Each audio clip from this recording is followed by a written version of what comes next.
Hey, happy Thursday, everybody. Hey, Pastor Matthew here. Wanted to just share some quick thoughts to help you have some faith for today.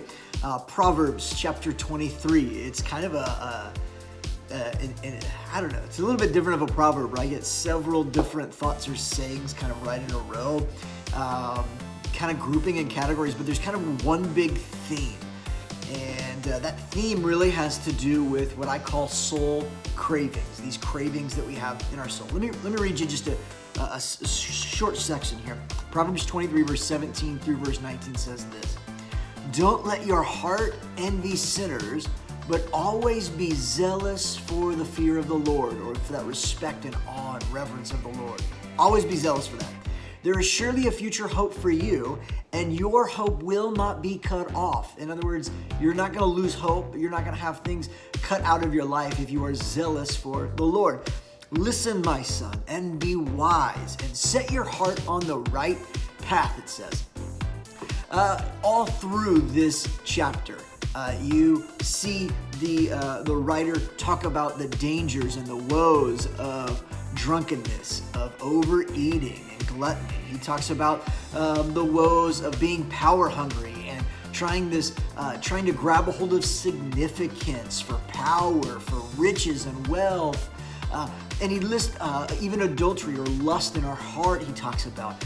He lists all of these things that we need to be careful of. That, to be honest, if we really are gut level honest with ourselves, these are things that maybe not all of them, but one or two, maybe three of them, we struggle with in our lives. We are tempted by. These are temptations that are very real in our lives. We all want significance, right?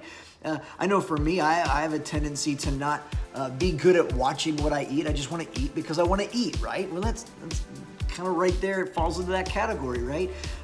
For you, maybe it's a different thing. I don't know. But he lists all of these temptations that really come down to this idea of having a soul craving, having something that we are actually craving kind of in our own hearts and in our own souls. And I think that each and every one of these are simply false substitutes for the real thing. One author refers to them as lesser loves, these counterfeit loves, these things that we look to ease something in our hearts, to satisfy something. There's something emotionally that takes place in us when we feel a sense of satisfaction because we eat something, or we have some emotional connection when we drink and get drunk. Maybe there's some sort of easement that comes in our heart when we feel like we're in control and we're dominating in life and we're just on top of it and we've got really great wealth and riches or significant, whatever it is, there's something that's happening in our soul. And the point is this: if we're not careful, we will go to those soul cravings, those soul substitutes, rather than allowing Jesus to meet all of our needs. To meet the deepest cravings of our soul, Jesus wants to do that. He can do it. And he summarizes it so well here in Proverbs 23, where it says, "Surely you will have a future and a hope," right? Surely that will happen. Hope won't be lost if you stay zealous for the Lord. Because I think sometimes we think that if we start serving the Lord with all of our heart, all of our soul, all of our strength, and give him everything, I think something inside of us says, well, we're just going to lose out on this and lose out on fun, and other people are going to have all the good times.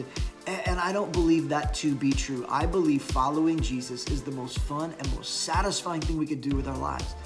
But if we're not careful, we'll slowly begin to satisfy the cravings of our soul with these false substitutes. So don't fall for those things. Don't give in to those things. Take time today and really allow the Spirit of God to refresh you, to encourage you. Take time and just listen. Lord, what do you want to say to me today? And not allow the cravings of your souls to drive you to a place where you actually do lose your hope.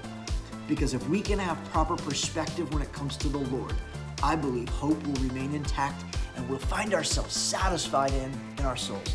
Thanks everybody for watching this. I hope it's encouraging and helps you have a little bit more faith even for today. God bless everybody.